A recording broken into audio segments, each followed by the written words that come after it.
இந்த போறப்பு தான் நல்லா ருசிச்சு சாப்பிட கிடைச்சது.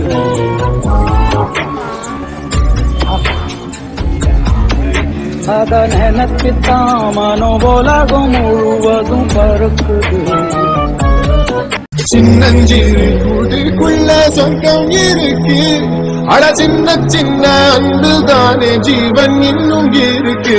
வட்டாம்பூச்சி கூட்டத்துக்கு வட்டாயதுக்கு அடபாசம் மட்டும் போதும் கண்ணே காசு வேணும் எண்ணத்துக்கு. பச்சை கிளிகள் தோளோடு பட்டுக்குள்ளோ மணியோடு பூலோகம் ஆனந்தத்தின் எல்லை. இந்த பூமிக்கு கண்ணீர் சொந்தம்